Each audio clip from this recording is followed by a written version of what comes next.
कि चोर के दाढ़ी में तिनका होता है। चंपई सोरेन चौबे गए छब्बे बनने, दुब्बे बन के लौटे। दोस्तों, हेमंत सोरेन की उनके ही एक कदावर नेता चंपई सोरेन जी के बारे में मैं चर्चा करने जा रहा हूं।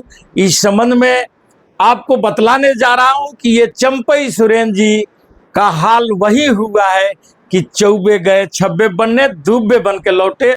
वह कहानी उनके साथ चरितार्थ हो गया है, क्योंकि भाजपा ने ये छठी बार इस हेमंत सोरेन सरकार को डिस्टर्ब करने का प्रयास किया है और इसमें वो सफलता नहीं मिली। और उसी के कड़ी में यहाँ झारखंड में भी ये खेल खेला गया है और ये एक बार छठा प्रयास ऑपरेशन लोटस चलाया जा रहा है, जिसमें भविष्य के रूप में चंपई सोरेन जी को आगे किया गया है। और चंपई सोरेन जी एक नई पार्टी बनाने जा रहे हैं। लेकिन चंपई सोरेन जी को मैं कुछ बातें बतलाना चाहता हूं कि इनके पहले भी यहाँ पर जो लोग अपनी मदर पार्टियों को छोड़ करके और दूसरे दल या दूसरी दल बनाए, तो उनका हसरे क्या हुआ, जिसका आज का नमूना बाबूलाल मरांडी जी है। इसलिए आप भी बाबूलाल मरांडी बनने के प्रयास मत करिए, क्योंकि जब बाबूलाल मरांडी जी चुनाव दर हारते गए, तब उन्हें ज्ञात हुआ कि नहीं, हम अपने मूल पार्टी जहां से हमारा उत्पत्ति हुआ था बीजेपी से, और वहां फिर वापस गए हैं। आला कमान जो बीजेपी का है, वे चाहा कि चंपई सोरेन को ला करके लाया जाए, लेकिन यहाँ के आदिवासी नेताओं ने जो भाजपा के हैं, वे लोगों को विरोध के चलते, क्योंकि वे लोग नहीं चाहते थे कि यहाँ अब कोई दूसरा आदिवासी नेता बने भाजपा में, इसलिए उन्हें बैरक लौटा दिया गया है। लेकिन उन्हें एक कमान सौंप दिया गया है कि किसी ढंग से ऐसा फैलाइए, रायता फैलाइए कि आदिवासी समाज दो भागों में बढ़ जाए। जो आदिवासी एकजुट होकर के शिबू सोरेन जी, हेमंत सोरेन जी के साथ खड़ी है, उसे किसी भी ढंग से तोड़ दिया जाए, क्योंकि ये लोग कभी भी नहीं चाहते हैं, ये मनुवादी लोग हैं, इनकी हमेशा मुंह में राम बगल में छुरी होता है। ये नहीं चाहते हैं कि किसी पिछड़े के बच्चा, किसी दलित का बेटा, किसी आदिवासी का बेटा मुख्यमंत्री बने, बड़े पोस्टों पर जाए।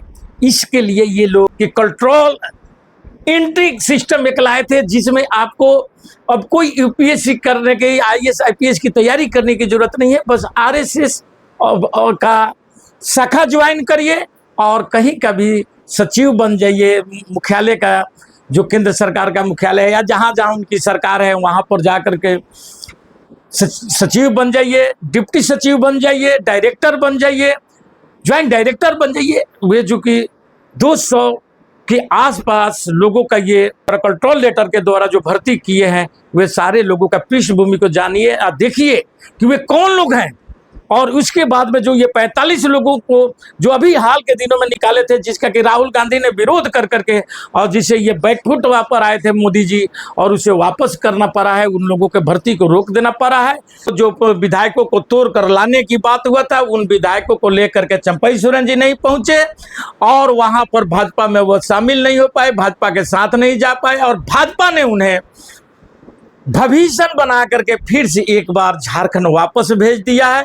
भले ही चंपई सोरेन जी अपनी बातें बनाए और बातों से लोगों को बहलाने की कोशिश करें कि हमने चश्मा बनाने गया था, लेकिन वे ये बतलाने में अभी तक विफल रहे हैं कि 5 साल के दरमियान में वे आखिर के क्यों नहीं ये चश्मा बनाने गए। इनकी चश्मा यदि टूटी हुई थी और यदि दिल्ली गए ही, तो आखिर के दिल्ली का फ्लाइट रांची से नहीं पकड़ के कलकत्ता से क्यों पकड़ कर गए थे, क्योंकि चोर के दाढ़ी में तिनका होता है और वही तिनका इनके साथ भी हो गया है। और हेमंत सोरेन भी, यानी झारखंड मुक्ति मोर्चा भी सोच लिया है कि मैं इनको अब पार्टी से निकालूंगा और नहीं इनको पार्टी में वह तरजीह दी जाएगी। इसलिए ये चंपई सोरेन जी भी अब अपनी एक अलग पार्टी गठित करने जा रहे हैं, जो कि भाजपा के इशारे पर, जो कि मैं पहले ही अपने बतला चुका हूं कि ये भविष्य के रोल में झारखंड में आ चुके हैं। जिस ढंग से और भी बहुत से जगहों पर ये गेम खेलने के प्रयास हुआ था, लेकिन यहाँ पर नियत और नीति को कांग्रेस भी समझ चुकी है और झारखंड मुक्ति मोर्चा भी समझ चुका है। इसलिए इन लोगों से सदैव सतर्क और होशियार रहने की जरूरत है इंडिया एयरलाइंस को। और हेमंत, ये जो चंपई सोरेन जी हैं, चंपई सोरेन जी का जो कद काठी बढ़ा हुआ था, वे कद काठी आज निम्न स्तर तक जा चुका है। वे अपने बातों को बना करके जिस ढंग से जितना वे मतलब कि भाजपा के इशारे पर ये आदिवासी वोटों को तोड़ने का जो प्रयास करेंगे, यही मोहरा के रूप में उनको भेजा गया है। क्योंकि भाजपा जब से ये माटी का लाल, झारखंड का माटी का लाल धरती पुत्र हेमंत सोरेन जब से मुख्यमंत्री बने, ये बात भाजपा को हमेशा खटकते रहा। क्योंकि भाजपा ने 10 साल के बीचों में सिर्फ एक ही काम यही करते आया कि जहां जहां विपक्ष की सरकार है, सुचारू रूप से चल रहा है, उसको तोड़ दिया जाए। उसके तोड़ करके या तो अपने साथ मिला लिया जाए, या वहां पर राष्ट्रपति शासन लागू कर दिया जाए, राज्यपाल के अधीन में वहां की सत्ता चलाई जाए। जैसे कि आप देखते होंगे कि जम्मू कश्मीर में हुआ। जम्मू कश्मीर को इतना ढिढोरा पीटा गया, वहां पर भी 7-8 सालों से ये भाजपा राज्यपाल के सहारे केंद्र की सरकार, वहाँ की सरकारें चला रही है। और यहाँ आपका महाराष्ट्र में आप देखते हैं कि किस ढंग से एनसीपी और ये जो शिवसेना था उसको तोड़ा गया, और वहाँ पर भी सरकार बनाएगी। लेकिन 2024 में इनका पता चल चुका है, ये जो आरएसएस और भाजपा है, कि हम जितनी कुकर्म कर चुके हैं उसका सजा जनता हमें धीरे धीरे देना शुरू कर दी है। और इसीलिए इनको जन समर्थन भी लोकसभा में नहीं मिला। और फिर अब लोकसभा, यहाँ विधानसभा का, झारखंड में विधानसभा का चुनाव है, और ये जान रहे हैं कि फिर दोबारा ये हेमंत सरकार आ रही है। इसलिए उन्हीं के नेताओं के बीच फूट डाल करके, और जो लोकसभा में देखने को मिला है कि 5 का 5 आदिवासी बहुल क्षेत्र का जो सीट था, यानी एसटी रिजर्व सीट जो था, वे 5 के 5 ये भाजपा हार गई है। और वहां पर 2 कांग्रेस और 3 झारखंड मुक्ति मोर्चा का उम्मीदवार विजयी हो गए हैं। इसलिए इस समीकरण को, ये जो एसटी का जो आदिवासियों का समीकरण है हेमंत सोरेन के साथ में, उसको ये लोग तोड़ करके और यहाँ पर सत्ता हासिल करना चाहते हैं। लेकिन हेमंत सोरेन जी बहुत ही चतुर खिलाड़ी है, क्योंकि 5 बार जो व्यक्ति इस भाजपा का ऑपरेशन लोटस को विफल किए हैं, एक बम्बे वाला मामला जानते होंगे, दूसरा उनका सदस्यता रद्द करने के लिए राज्यपाल ने कैसा घिनौनी हरकत किया था, और उसमें ये लोग खेल खेले। लेकिन उससे जब उबरने के बाद में, जब वो अपनी परीक्षा में सफल हो गए थे और विधानसभा में वो अपना बहुमत साबित कर दिए थे, और उसी समय जो ओबीसी का कार्ड खेल करके ओबीसी का 27% आरक्षण का जो राज्यपाल भवन के पास भेजे थे, और उसको वे राज्यपाल महोदय जो भाजपा के आरएसएस का ही एक कैडर हैं, वे वहाँ पर करने के उसको वापस लौटा दिए, जिसके कारण वह मामला सुप्रीम कोर्ट में गया है। इसलिए यहाँ पर ओबीसी की आरक्षण से अभी तक वंचित ये केंद्र सरकार के द्वारा रखने का प्रयास किया गया है, जिससे कि अन्य राज्यों में भी उस ढंग का घिनौना खेल खेला गया। जैसे उत्तर प्रदेश में ओबीसी को 27% आरक्षण मिलना चाहिए था, जहाँ की 4% आरक्षण भी सही ढंग से नहीं दिया जा रहा है। और उसमें भी जहाँ ओबीसी एससी एसटी का कोटा होता है, वहाँ पर यह दिखा दिया जाता है नॉट फाउंड।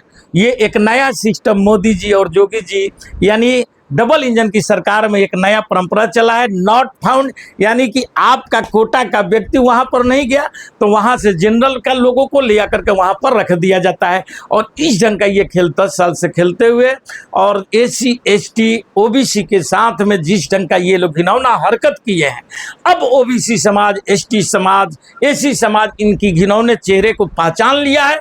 और इसका नतीजा आपने देखा होगा कि अभी जो इतना भारत बंद का जो आह्वान किया गया था, वे कितने पूरे देश में सफल रही थी। और जो हमारा दलित समाज है वे सड़कों पर उतरा था, और सुप्रीम कोर्ट के आदेश के खिलाफ में सड़क में उतर करके अपने मांगों को मांगने का काम किया है। और यह भी चेतावनी दिया है कि यदि आप हमारे मांग को नहीं मानेंगे तो हम सड़क से लेकर संसद तक आपका विरोध करेंगे। और ये सरकार घबराई हुई है। मोदी जी का भी कुर्सी हिल रहा है, क्योंकि आरएसएस का भी उनके खिलाफ हो चुका है। उनका भी कहना है कि मोदी जी गद्दी छोड़े, या मोदी जी अब पार्टी के जो फैसले होते हैं उसमें हस्तक्षेप करना ये मोदी अमित शाह यानी गुजराती गैंग नहीं करेंगे, बल्कि आरएसएस के मुख्यालय से उसका फैसला होगा, जो कि पहले से होते आ रहा था। और ये चीज़ों को ये धीरे धीरे आप उनकी मनोबल को जनता ने पहले तोड़ा, फिर उनके ही पार्टी के लोगों ने भी अब तोड़ने का काम किया है। आप उनके चेहरे की हाव भाव को देखते होंगे और किस ढंग से गिरा हुआ है। जब यहाँ पर दलित समाज सड़कों पर उतरा था तो मोदी जी और ये राजनाथ सिंह जो हमारे रक्षा मंत्री है, ये लोग विदेशी दौरा पर निकल चुके थे। क्योंकि इन लोगों की पुरानी आदत है कि जब जैसे भारत मुश्किल काल में आता है तो ये लोग हमेशा विदेश निकल जाते हैं और विदेश भ्रमण पर निकल जाते हैं, और वहाँ के जा कर के और उनकी चटुकार जो मीडिया है वो डंका बजाने लगती है कि विदेशों में मोदी जी के डंका बज रहा है। और मोदी जी का डंका बजते बजते हमारा हाथ से बांग्लादेश निकल गया, हमारे हाथ से श्रीलंका निकल गया, हमारे हाथ से नेपाल निकल गया। पाकिस्तान तो हमारा पहले से ही दुश्मन था। म्यांमार और अन्य भी जो पड़ोसी हमारे मुल्क है, जो हमारे चौहद्दी के इर्द गिर्द में है, जिन पर हमारा एक सार्क समझौता हुआ था, वो एक कमेटी बना था, वे भी आज के दिन में कमज़ोर पड़ा है। क्योंकि वहाँ पर सभी 6-7 मुल्कों में चाइना अपना कब्जा जमा चुका है। चाइना अपना हुआ चाहे वह पैसे के बल पर या वहाँ की सरकारों के अपदस्थ कर करके, और वे हमें भारत को चारों तरफ से घेरने का जो उनकी रणनीति है। और मोदी जी उसके बाद भी चुपचाप और चाइना के गुणगान में लगे रहते हैं, क्योंकि यही भाजपा और आरएसएस था कि आप देखते होंगे कि 2000 के लगभग से ही ये लोग स्वदेशी जागरण, कौन जागरण, देशी अपनाओ, स्वदेशी अपनाओ, ये बहुत से चीज़ों को अपनाने का प्रयास किए। और 10 साल कांग्रेस की सरकार में ये लोग इस ढंग का कार्य किए। लेकिन जैसे ही इन्हें सत्ता मिला तो आपको ये भी पता होगा कि आप देख सकते हैं जाकर के सरकारी गजटों में कि ये लोग कैसे चाइना से किस ढंग से व्यापार बढ़ाए, कि आज तक के इतिहास में जो ये 10 साल में जितना चाइना से व्यापार हुआ, कभी व्यापार उतना हुआ ही नहीं था। और उसके बाद भी ये लोग बोलते हैं कि हम राष्ट्रवाद की भाषा बोलते हैं, हिंदू राष्ट्र की बात करते हैं, लेकिन कभी भी इस पर अमल नहीं करते हैं। कौन रोका था इनको कि हिंदू राष्ट्र घोषित मत करिए? मोदी जी तो जब चाहा जैसे चाहा वैसे 10 साल तक देश को वहाँ के हैं। 370 जम्मू कश्मीर में हटाए, कहाँ किसने रुकने गया? आप हिंदू राष्ट्र भी घोषित कर देते। संविधान बदलने की बात आपके नेताओं के द्वारा कहा गया, लेकिन चूंकि इन्हें करना कुछ नहीं है, सिर्फ वोट कैसे हम तब्दील करें, किस ढंग से देश में नफरत फैलाएं, और नफरत फैला करके और लोगों में विभाजनकारी नीति जो कि अंग्रेजों का नीति रहता था, फूट डालो राज करो, उसी नीति पर ये लोग आज भी कार्य करते हैं। चंद शब्दों के साथ मैं अपना वक्तव्य समाप्त करता हूँ। जय हिंद, जय भारत।